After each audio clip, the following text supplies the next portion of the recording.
Good morning, everyone. We will be starting the webinar in a minute. I'm going to give everybody another 60 seconds to join in. Thank you for your patience, and we'll get together in just a minute.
Good morning and welcome, everyone.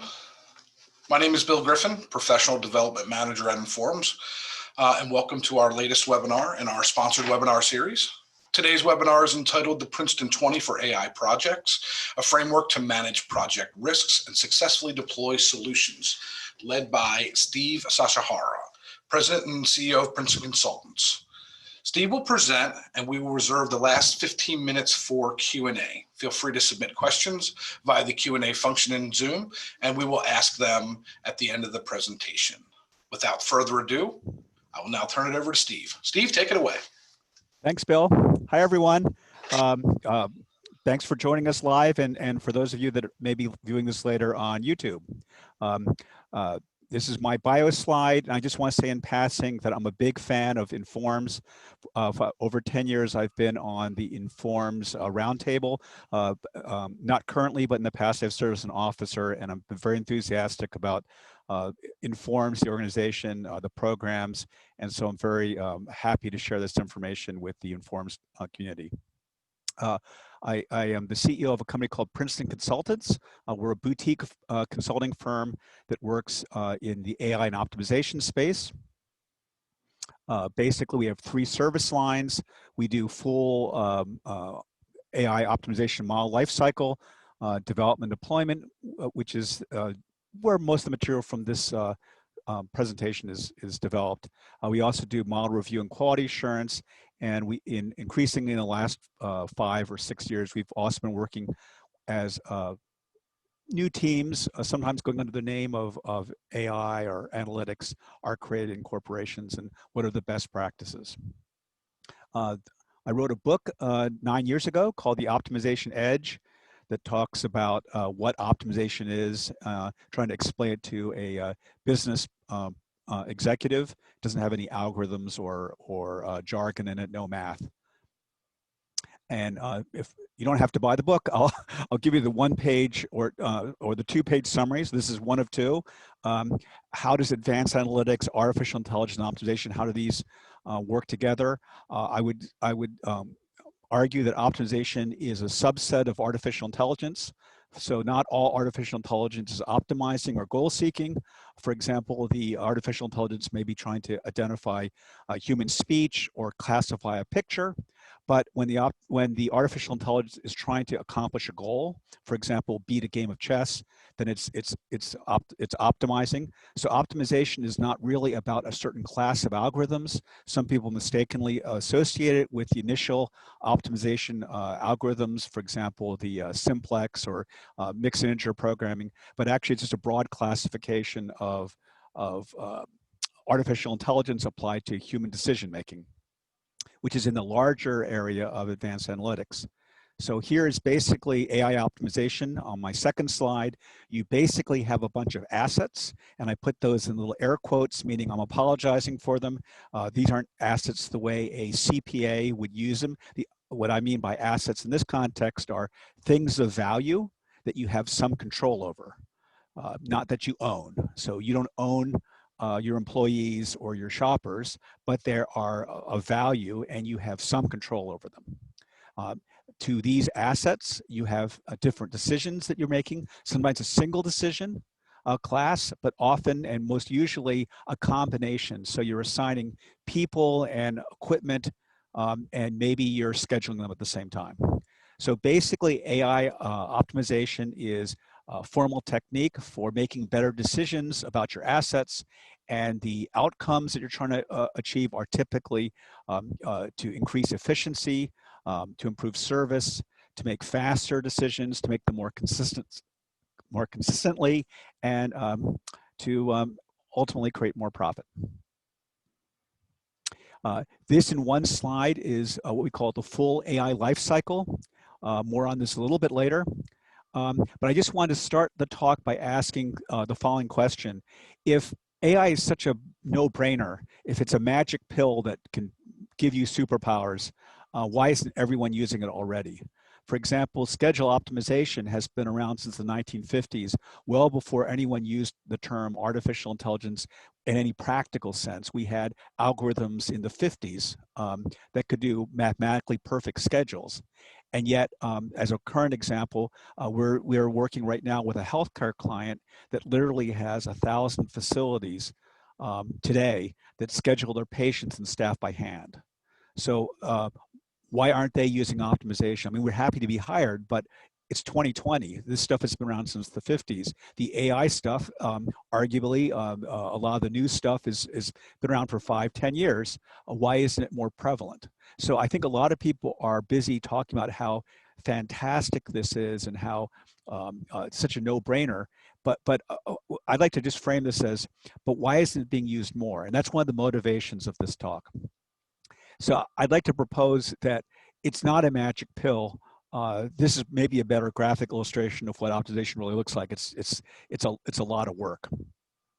To context my talk, I'd like to say that the AI life cycle is really 2 parts. So the first part, call it discovery. You have a business problem, you take data algorithms, you have findings, and you give an insight. So generally, this is in the form of a report, maybe PowerPoint report, maybe a Word document. But you're saying, here's what we found. We have a reason to believe that this is a better way of doing business, or this gives us a reason to believe that we should put this into production. The second part is deployment. And I'm going to argue this is the hard part. So once you have the insight, deployment is creating the processes, the data feeds, the models, the user experience, and getting the human beings that are running the business to actually use your analytics, your AI, your optimization in production. So insight enables the next phase, but really it's the deployment that drives the outcomes. So everyone's in this to improve the outcomes. And it's really the deployment that delivers the outcomes. So this talk, the Princeton 20, is exclusively about the deployment. So this is based on our experience of how you manage the risks and what are the mitigators or what are the ways that we can help reduce the risk for AI deployment and project success. So I guess the way of thinking about it is if we use the exercise machine as a metaphor, is there a personal trainer that can help us more systematically look at the risks? And that's what this is about.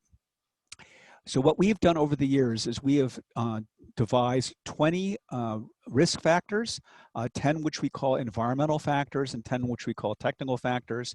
And that's what this presentation is about. The basic way we use it is that when we are asked to, we're a consulting firm, when we're asked to look at a project, we discuss with the sponsors, whoever's talking to us about the project, and we ask them the questions that are around these 20 areas. And largely speaking, these are facts. So we're as I walk through them, I'll show what I mean. It's not that there isn't some judgment involved, but we're trying to create things that are fairly easy to understand and we'll have very little disagreement around, rather than saying, is this a good exec? Which is really very, very vague. We could say, you know, does this exec work for the line of business? Are they a manager? Are they a general manager? Do they work outside the line of business? So that's more of a factual based question, and I'll give more examples as we go along. So for each of these 20 items, we basically score them, and so +1 means it's a risk. And this will make more sense as I start to get into these. I'll spend some time on the first couple to see what that means. And so for all the risk points, our experience has shown that these are areas that could sink a project, could put a project in trouble if they're not addressed. So we want to address them up front. So before we even write a proposal, we really want to talk with our sponsors and say, here are what we believe from our experience, our discussion, maybe project risk factors. Do you agree with the fact that they are factually scored correctly? And do you see why we think they might be risk factors? Can we talk about different ways that these could be addressed? Internally, there are about 4 areas that we use these for also. So we have a general pool of consultants, but they all have different experience, different skills. And so when we put together a team to assign to a project, we think about their individual strengths and how they can match up against the risk factors. So for example, if we believe that the math is going to be very, very hard, then maybe we put a really great algorithmic person. If we think that the change management or communications are going to be hard, maybe someone with more emotional intelligence, more communication skills, more management consulting type skills.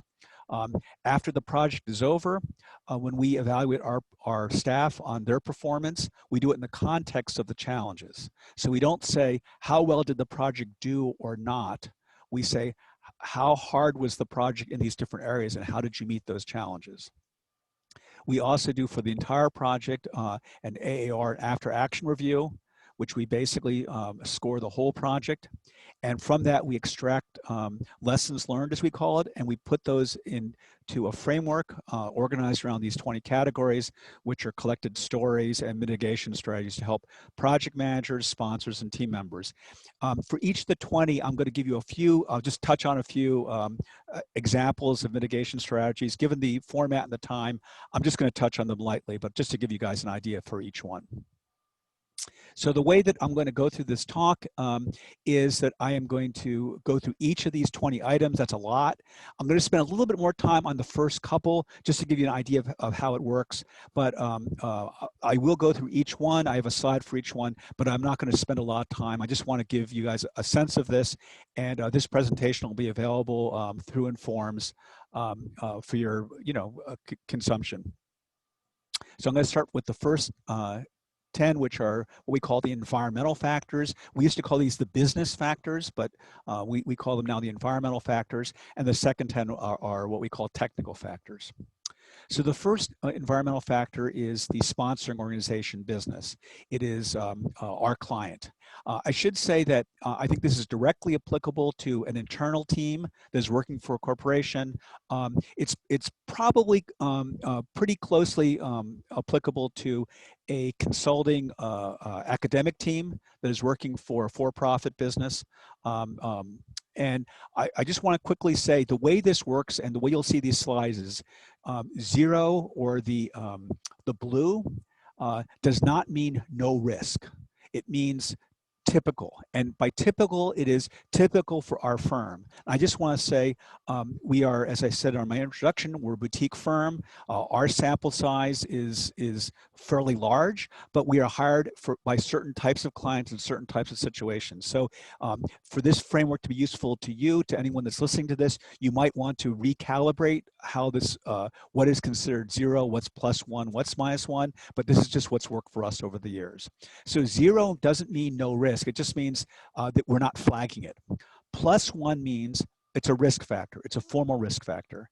And actually -1, green in this case, means it's actually an advantage. It's wind at our backs. It is a strength. So it's a negative risk, as it were. So so the first question is, okay, the sponsoring organization that's doing this, are they basically growing? Are they shrinking? Are they, where are they? A typical client of ours is consolidating or underperforming. Not all of them, but that's typical. It's typical to call in a consulting firm when you have problems. Not unlike you don't normally visit the doctor unless you've got some reason or some complaint. Now there's the checkup, but generally speaking, doctors are called in when you've got an issue. And so consulting firms are most typically called in when someone says, we need help over here. We, of course, like anyone else, love to be in that successful and growing category where a real winner is calling us in to help, and we love those projects. But the risk factor is when it is a startup or a new business model. And this is a risk because an established business, whether they're growing or underperforming, they have a lot of the basics of how they operate. A startup or new business model, they're really trying to invent themselves and also use AI at the same time makes it a risk factor.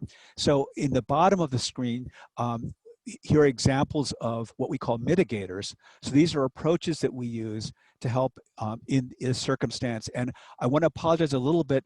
These are very jargony. They're well understood in our firm. And we use typical consultant speak in some of these things. And given this format, I don't have a lot of runway to kind of really expand on them, but let's just give you an example. So we're working for a startup or new business model.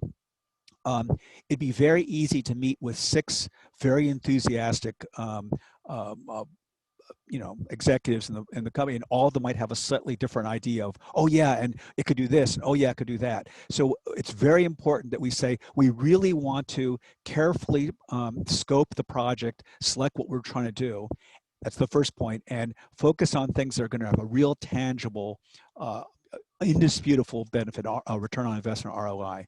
So we want to say, yes, all this stuff seems wonderful. I hope we're here for a long time. There's lots of good stuff to happen, but let's figure out what we're going to do first that's going to have a lot of tangible benefit and is very doable. So that's an example of mitigators.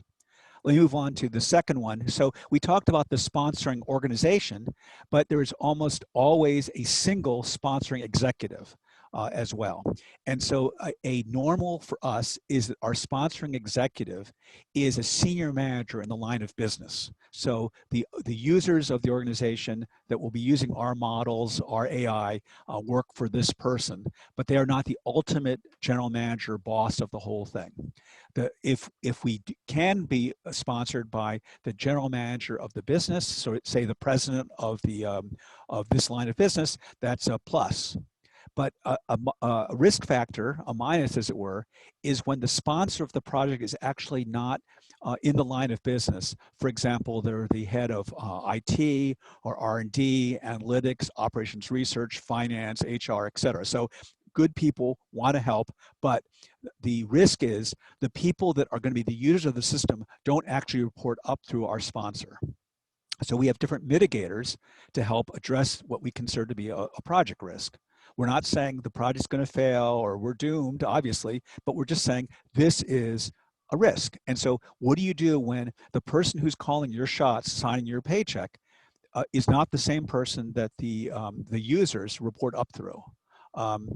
So one mitigator is to explicitly involve the core general manager of the business unit and the senior managers into a steering committee to make sure that they're very engaged in the success of the project. Third, so think of the business process that this AI is going to be put into.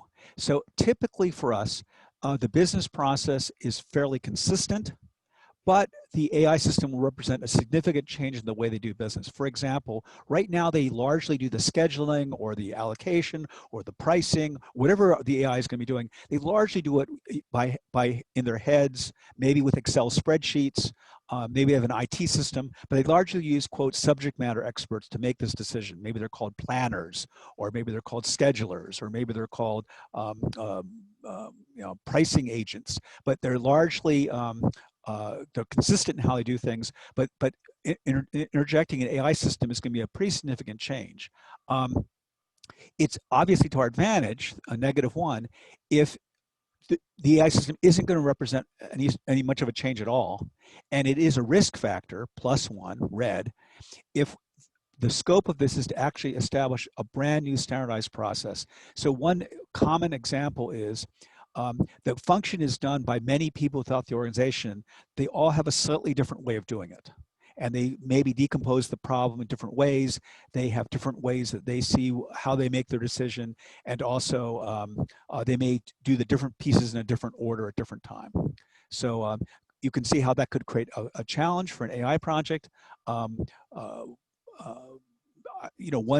typical mitigator for us is we make sure that our project team has people with, and this is a jargon, change management. That's the management consulting term for people who are used to business process reengineering, whether it involves AI or not. But for people that are of the school of change management, they know how to encourage and how to get change to happen to business processes. E4 is a decision support culture. So how much does this organization use AI today? So typical for us is that the user organization uses AI for some decision-making areas, but not necessarily in this one or in its adjacent decisions, but they have some experience successfully using AI for its decision-making. A risk factor would be that the organization, maybe they've read a lot about AI and they want to believe, but they don't have experience in their organization using AI for decision making. And so there may be a lot of skepticism about whether the data or the computer can make a decision as well as human beings. And one of the most important mitigators of this is to have high attention to what we call human in the loop best practices. So almost certainly the optimization or the AI or the forecasting, whichever, however this is framed, the AI is going to have to convince a human subject matter expert who's currently making the decision that this is the right course of action. And so trying to get the AI to interface with the human and make an explanation in a language they would understand why it's recommending something or not recommending something else. That's a really important mitigator. Believe it or not, usually when we're engaged on the project, the scope is generally defined but has a lot of fuzzy areas. Sometimes people throw an AI team, ours or someone else, at a broad area, but they're not really sure what's feasible to improve with AI.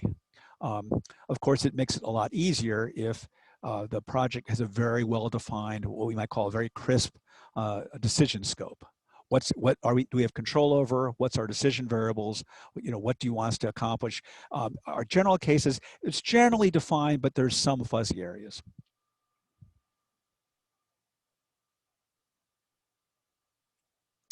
KPIs stands for key performance indicators, and it is very typical that the KPIs, when you ask them, do you have KPIs around this decision? They go, oh yeah, absolutely. We live off those things. Well, every business organization lives off of KPIs, but typical for us is the KPIs around the actual decision, each individual independent decision have not been captured, but the actual decision itself has been captured and recorded, and so we can actually re-simulate it. So consider the case where I am, let's say I am assigning different jobs to different machines and putting them in different order. Each independent decision, I'm going to take job number 1 and put it on machine number 2, and I'm going to put it on 9 o'clock. That the quality of that particular decision has not been captured, but we do have the schedule or the program that they've built, and so we can basically say, well, here are all the jobs, here are all the machines, so we can basically easily re-simulate this and say, can we improve on that?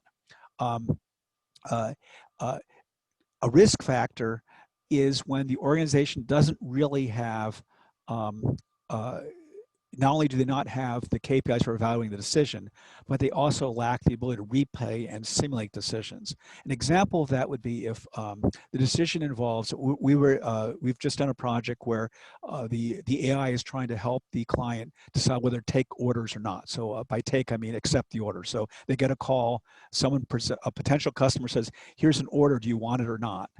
and the organization uses AI to say, yes, we'll take that one. Thank you very much. Or I'm sorry, we can't do that. A variant of that would be that you say, I'll do it at this price. But in this case, it's largely an up or down, yes or no. So where I'm going with this is we don't have a lot of data on the orders we said no to. So we don't know how they did because we never took them. So that's an example of where it's hard to replay and simulate the decisions because we don't have good data on the decisions that we turned down. The positive version of this, the green, is that we have great data on the decisions and can fairly evaluate any new system. Typically, we are trying to get the organization to think about the decision quality, not just the outcome. And you'll see that theme a couple times in my presentation. I recently read this book by a woman named Annie Duke, who is was a professional poker player, and she's been writing a couple books on decision making, really from a completely different angle. But so not a mathematical approach or an AI approach, but still, she says in poker, all professional poker players have the attitude that we don't look at what happened at the end of the hand. We look at how well you played. So if you played poorly and ended up winning that hand, we don't say, hey, well, at the end of the day, you won. Or if you played well and you lost that hand, we don't say, you obviously, you did something wrong, otherwise you would have won. So in poker, they say, no, we completely segregate the quality of the decision. Should I have called? Should I have folded that one? Should I have raised? From what happened at the end, which is at the end of the day, you won that hand. And that distinction, which she captures, I think, beautifully, is exactly this idea too, which is everyone, of course, has a KPI around at the end of the day, how did if we're scheduling jobs to a machine, what was our utilization? Did all the jobs get scheduled? Do we use any overtime? But that's basically looking at the entire thing. But for each individual decision that you made, do you have a way of calculating how valuable, how well that decision was made? So a lot of times it's around an opportunity cost. By saying yes to that job, I was unable to say yes to a job that came later because I had already taken that resource. The value proposition, once again, a little jargony, but the value proposition is basically, what is the reason we're doing this AI project? Is it completely a financial thing? Is it an operational thing? There are often cases where we're reducing risk, we're increasing robustness, we're able to perform faster.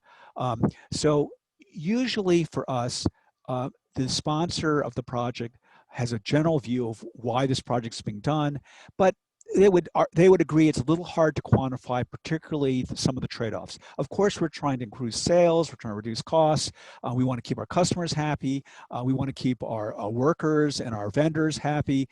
We don't have exactly that down to a science in terms of how to score all that. So that's pretty typical for us. It is a risk factor if there's doubt about whether this thing even has value in it at all, obviously, and it's wonderful and a negative risk if people say no. That we have a very, very hard definitive value proposition. It's very well understood and it's highly quantifiable. So in the case where we are in risk, we do what's a formal CBA or cost benefit analysis to show the financial value proposition of doing the work successfully. In working for large corporations in particular, one question is we will be dependent on various groups. So if we can start with the low risk. So it's a low risk if someone says this is a very high profile initiative that you're about to work on, and the relevant executives, the business subject matter experts, IT, because we always have to work with IT, finance, HR, they're all committed to providing the appropriate resources for the whole life cycle of development, deployment, and the production support.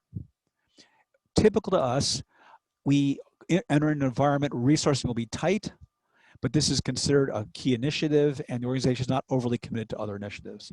Typically when someone goes to an outsider, like an outside consulting firm, and they have to write checks, it has to go through a pretty high level of approval, and they're saying, we're going to spend some real money on this, so let's make sure that we don't just blow that money.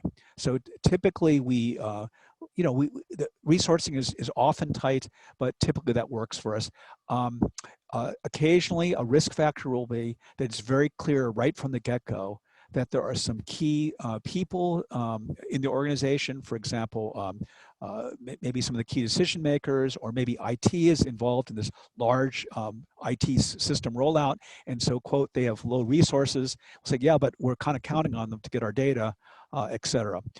So that would be a risk factor.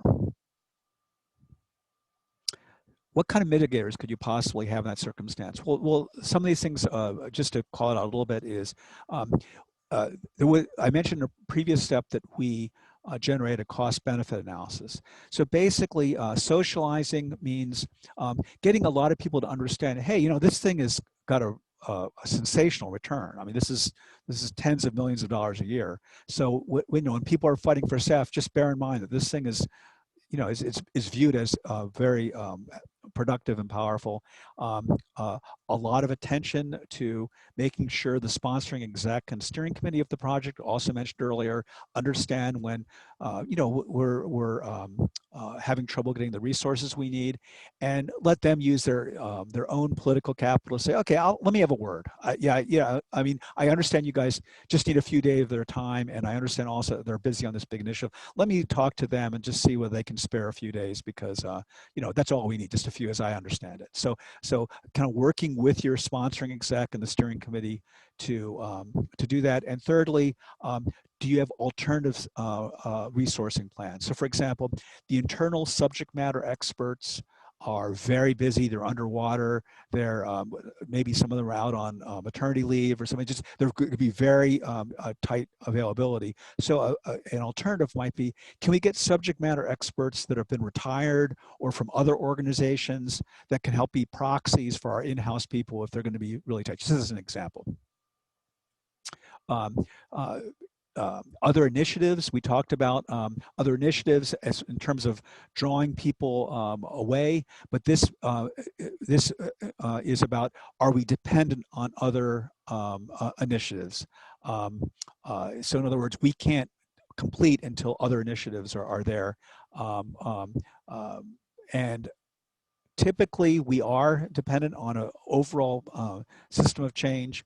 It's wonderful for standalone, but the whole portfolio of projects are all running together and all being managed together. That's typical. It is a risk factor, in other words, red, if there appears to be gaps between what we're being asked to do and other things that are adjacent to us up and downstream. And it also appears that there are multiple initiatives that seem to be doing similar overlapping things. And one mitigator is you really want to bring very high-skilled project managers to the core team to help navigate through this. And of course, very transparent in your weekly status reporting. We're waiting for data. But this team here, which is ultimately doing an AI project to forecast, blah, blah, would provide awesome data when it's available, but we kind of need it pretty soon, and they seem to be months away from their stuff. So what can we do to get, admittedly not as good data, but decent data, what's available now, as we're waiting for this other team, which is going to create these really amazing forecasts, which are a big improvement. We all get that, but in the short term, what can we do to get any kind of forecasts to feed our project so that we don't basically, have this gap. Finally, user engagement. So what we mean is very specific. Are the users that are going to be using the AI system that we're building, do they report, or are they under control of our sponsor? Typically for us, the answer is no. They're not directly under the sponsor's control, but are well understood. It is a risk factor when the indirect users of the system, it's not clear what engages them. So for example, if you are a B2C application and you're trying to collect consumers to your new AI-driven product, so the actual users are really not well understood. And so this is an area of typical high risk in a B2C application, and where the users aren't internal users, and obviously presents risks, and there are techniques for that. Um, if this was a face-to-face non-COVID presentation, I would have everyone stand up and give a stretch or maybe ask for questions, but if it's okay with you guys, I'm just gonna keep plowing on here. Sorry for the materials. These I'm gonna go through a bit faster. So these are 10 technical factors. I also wanna say that in the beginning of my career, I only thought about the technical factors. I didn't think that about the environmental factors. We just didn't have the experience. And I thought that the main problem was, can this algorithmically be solved with the available computing power? And vaguely, occasionally, I would ask about the data. But that was really all we were concerned about. So this is heavily weighted toward that. We then went through a period where we thought, you know, the technology is easy. It's the business factors that are the hard part. But now we've come to, after all these years now, I think we've come to, sometimes it's one, sometimes it's the other, sometimes it's a mix. So hence we say, here are the 20 different possible risk factors that we've been able to find. And so where do we find risk on either side? And so where are the appropriate actions? I just want to say, you know, I'd like to thank you for sitting through this presentation. I know it's kind of long. I'm trying to cover it as best we can. I wish that someone had given me a presentation like this when I started my career. And so for those of you that are new practitioners or even students, it's with that spirit that we're making this available. Some of the people in our firm said, you know, this is a little bit of our secret sauce. Do we really want to broadcast it out there and put it in the public? And, you know, I'm one of the people that argued, yes, we actually do. In fact, if we want feedback on this, we have to share it. And so we also, for those of you that are more experienced and have run your own projects, of which I know there are a lot on this conference, I'd love to hear your feedback and any questions you have. Anyhow, let me go through the 10 technical factors. So, do they have an AI system in place today that this system is replacing? So typical for us is the answer is kind of yes. So they do have a system, but it's not fully used all the time. So it's used often, but sometimes they go off system and do the thing by hand. A risk factor is the AI system will be in place where there is no system today. And it's obviously wonderful when the AI system will replace a system that is completely used today for all the decisions, and it's fully documented. So all we have to do is build a better mousetrap. But like I said, typical for us is, no, they have a system, they don't use it all the time or completely. And a risk factor is, this is a first implementation. There's no AI system there today. They're doing it manually. And so what do you do when they're doing it manually? A couple things that we just want to say is that we need to insist, use whatever capital we have to say, the whole user experience with our model, we need to capture their behavior. So when do they use our model's recommendations? When do they override it and go their own way? If we can't capture that, then it's going to be very difficult for us to succeed or be helpful. And we're really going to concentrate on user overrides or gaps. For example, we note that the user didn't even log into our system on this particular day, so obviously they didn't use it for anything. So can we talk about, can we interview that user and their supervision? What caused them not to use the system? Where do they think it's bogus? How can we improve the model such to be helpful for them? We also say we want to focus on the robustness to data failure. A very common problem for first generation models is that the data exists largely, but has not been built to feed a continuous AI model. So a lot of data that is available, maybe sometimes it stops and backs up a couple days, and then suddenly it appears that's not good if you're trying to install first generation AI model. T2, is the AI model um, something that one can point to and say others in my industry are using AI models to do similar types of things? So typically for us, the answer is yes.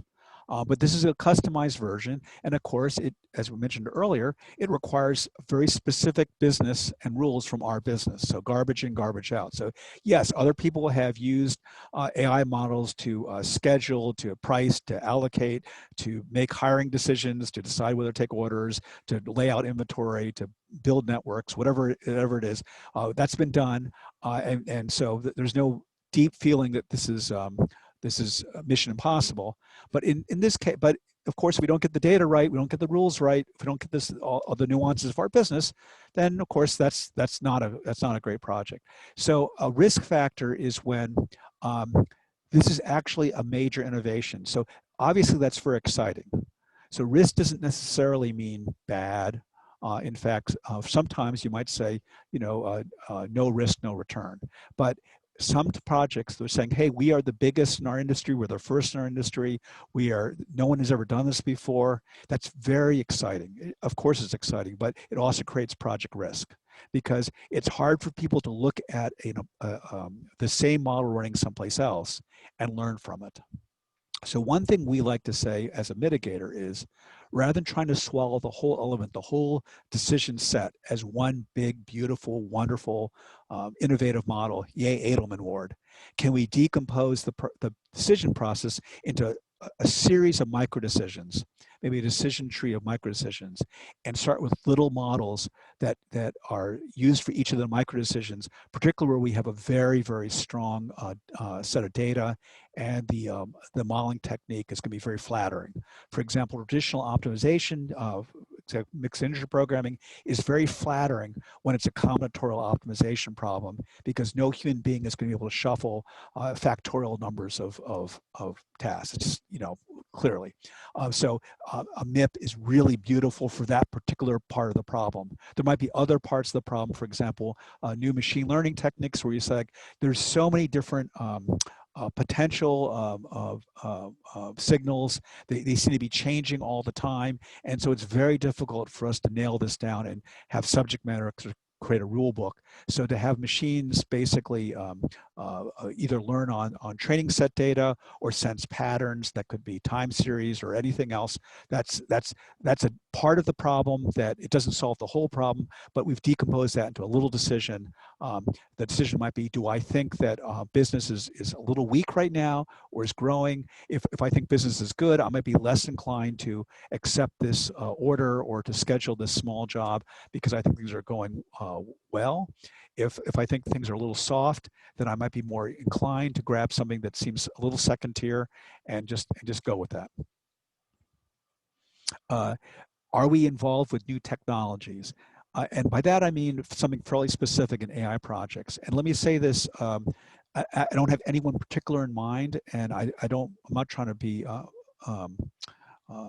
funny about this, but some of the best salesmen on planet Earth, particularly in America right now, are selling brand new AI suites of miracles. And so it is a problem if the project is founded on a specific technology that has not been proven in this organization. So typical for us is there is some technologies that we're expected to use, but we're not required to use it. So we have a backup plan. It is a risk factor if the whole project is predicated on some shiny new technology, AI technology, that the salespeople demonstrated is going to be this colossal win. So one of the mitigators is to use, this is an agile term, a minimal viable product approach, which is typically the product was brought in with a very, very quick proof of concept, of somewhat of a glib proof of concept. So you want to say, what's the minimal product that can actually be used in production, which is a common and classic and helpful agile term, the MVP, and let's build to that. Typically that might be 15%, 10% of the overall project calendar. But let's just quickly get to something that's viable. And if we can't get the minimal viable product running, then either it's us or we have the wrong technology. So if it's us, we go to the vendor and say, help us with this because you felt very strongly this would work for us, and we're just having trouble getting the scale version of this to work. Clearly, also, it's helpful to have other backup plans. So rarely is a product in the AI space so blindingly unique that there is no substitute for it. Often it is part of a larger suite, and maybe the enterprise has made a strategic buy around some mega vendor, not mentioning any specifics, but just, and so, the tendency is to go with it, and we'll try to make it work. But if their particular module or offering isn't quite up to the job, do we have a backup plan? Maybe we'll have to use another module from some other source. We talked about decision scoring, and in general for us, the quality of this decision is generally understood, but not crisply. And in particularly, there aren't a really good understanding of how to score a multi-objective function, how to score the trade-offs between competing KPIs. If business rules are presented, it's understood that they're sometimes relaxed, but there's not necessarily a really good numeric way of doing that. So that's that becomes an important part of the project, obviously. However, if there's really no numerical score at all, in order to say, yeah, that's a great issue. We've never really had a way to, we don't have any existing way to score it. So you guys will be developing that for us from scratch. That's obviously a risk factor. And we have different mitigators that we do that, different techniques. For example, simulation technologies, so-called digital twin, are great for that. We basically try and show different scenarios, different simulations, and say, according to our scoring, this one A we think is way better than B. Do you agree? And do you think it's way better or just slightly better? Because by our scoring, the one we're working on with you, it seems to be way better. So if a user says, "Oh, yeah, absolutely," I can't get with you with the exact numerical score, but on a relative basis, oh, that's definitely way better. And I'd say, actually, I don't even think it's better. I think it might be slightly worse. And I was like, okay, so our scoring's off. We're missing some factor. We have something misscaled. Similar discussion on business rules. Are the rules static? Are generally is the case, or is it in scope for us to create consensus and codify the rules? Decision data, are all the data relatively there, but we'll have to do some cleaning, or is there some question about whether the data are there at all, or in sufficient quantity to outperform the status quo? In software tools, are we largely free to pick the tools we want to use? Are there some degrees of freedom, or basically is a big part of the project to evaluate a new software tool? One of the great things about AI is one of its superpowers are that machines are faster than people. So typically, one of the value propositions of the project is to do no harm, is to basically make the decision in the same speed that it's being made today, because they built their whole business around it. If improving the decision speed is a driving benefit, then that's great. That's the green. That's like, oh yeah, because we're good at fast. A risk factor is that we can't do anything about the decision-making speed because the decision is integrally coupled with exogenous data or decision makers, so that we can't get immediate feedback on the quality of the decision.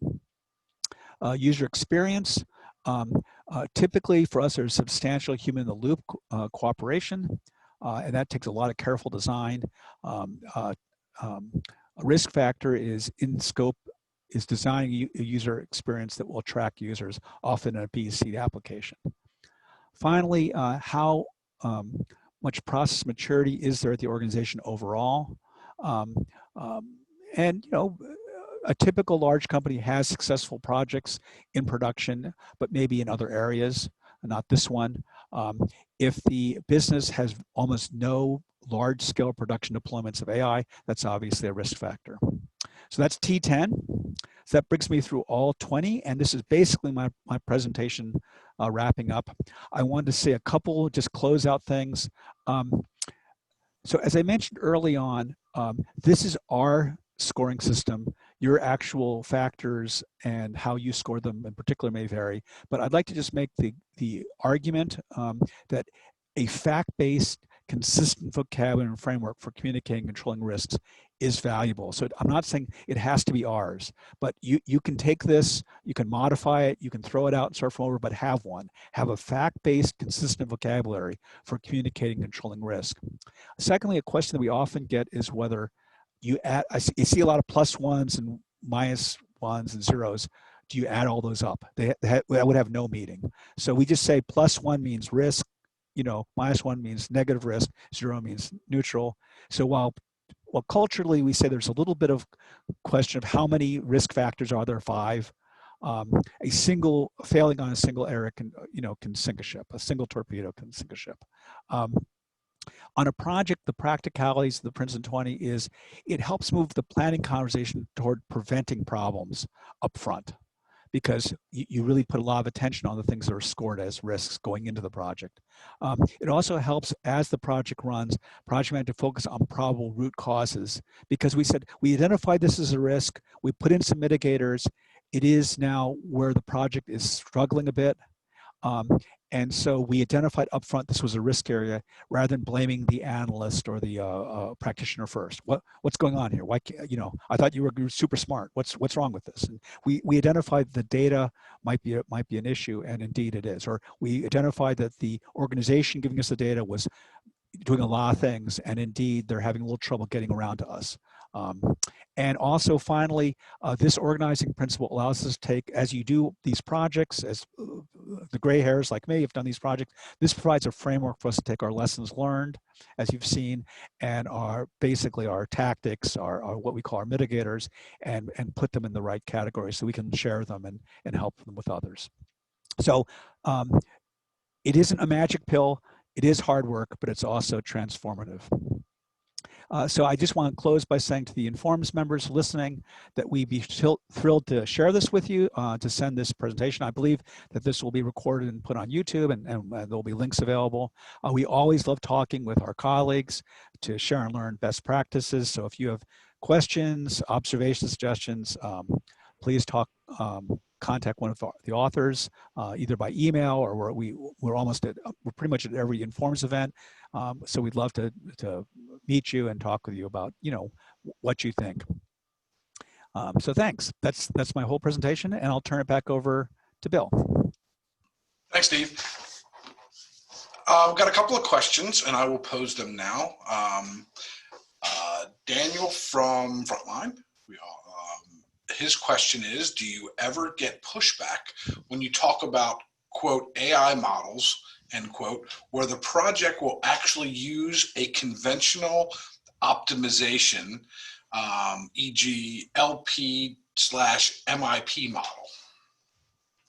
Yeah, so there's been a lot of hand-wringing in our community, by our, I mean the Informs community, about terms like operations research versus AI versus expert systems versus optimization.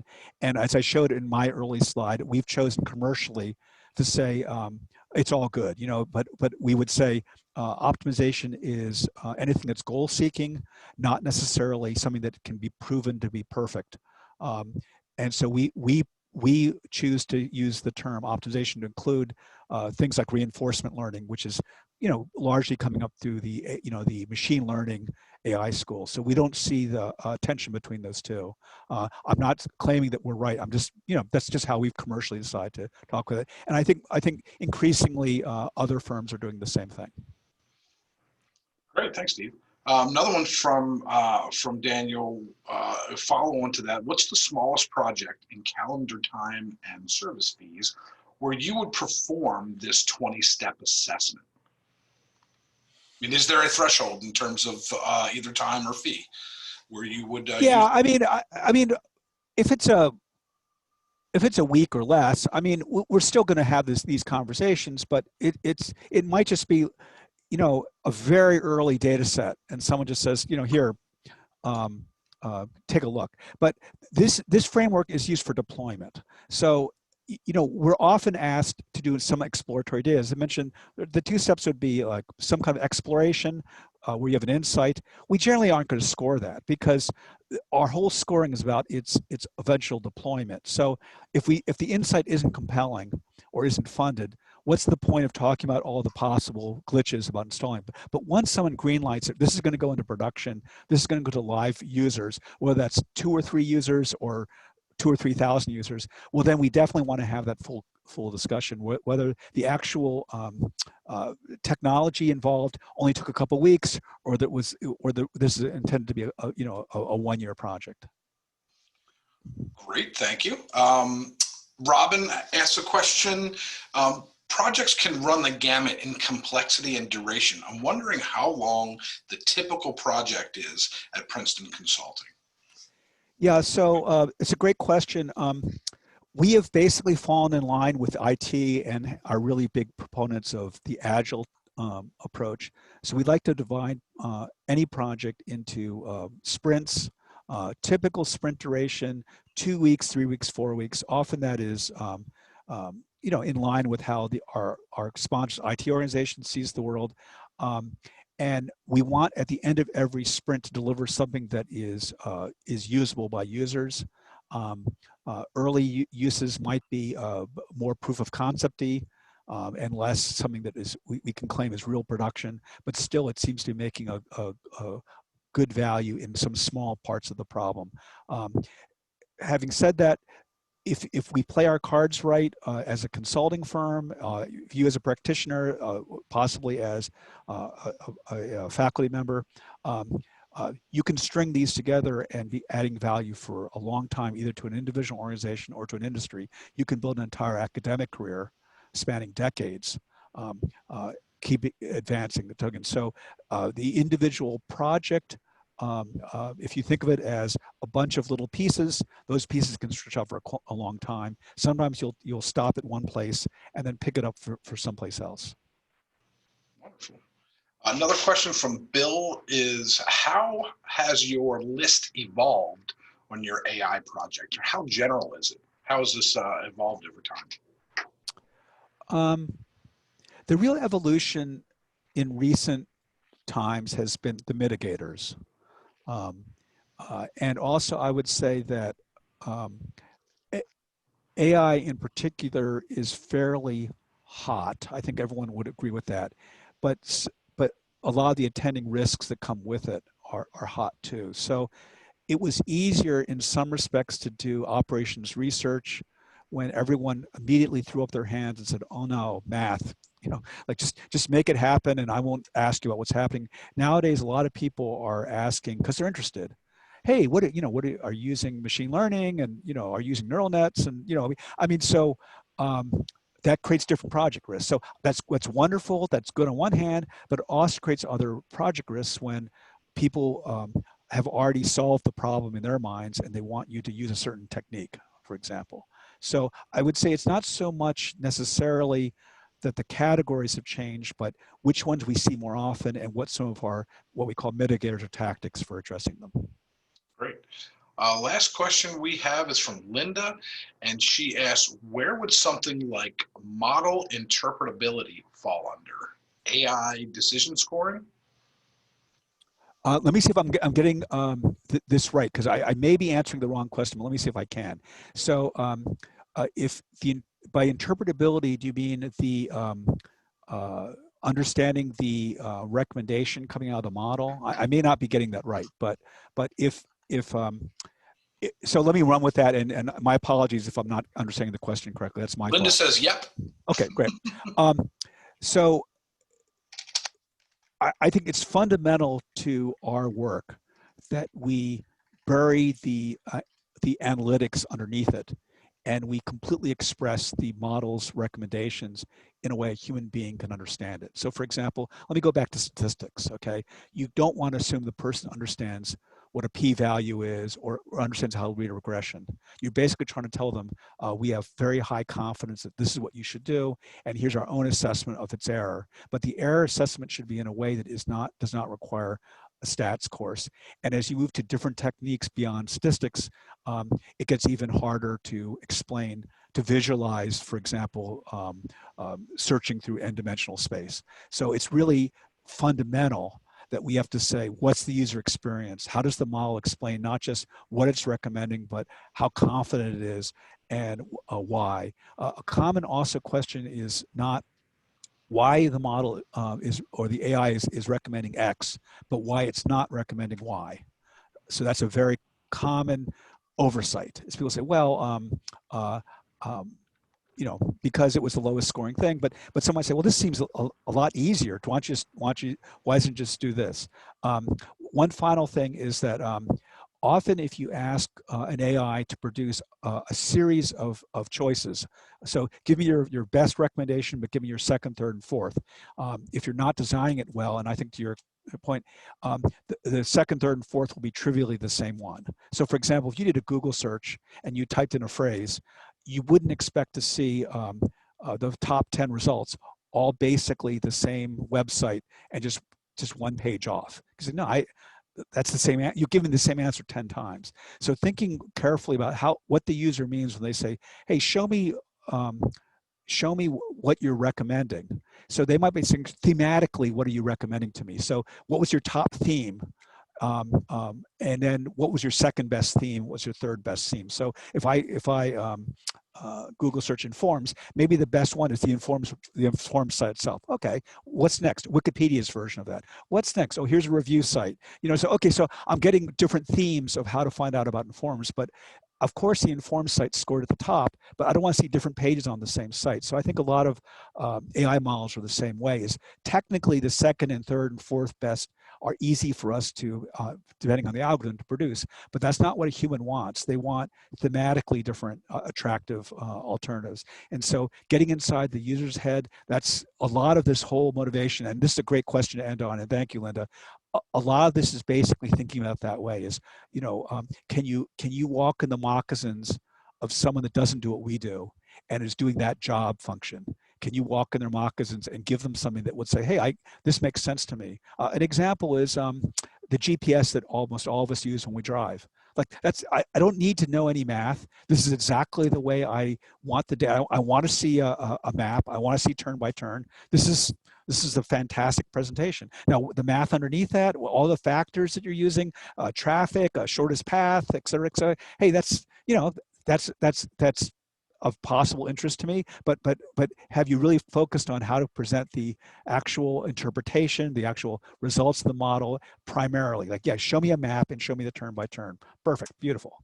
And if I turn away, then you're going to recalculate and then say, okay, well, you obviously took the right turn, so now we recalculate from where you are now. So that's really I think a great question and a great place to end, because that's really you know, that's really is going to sell your model.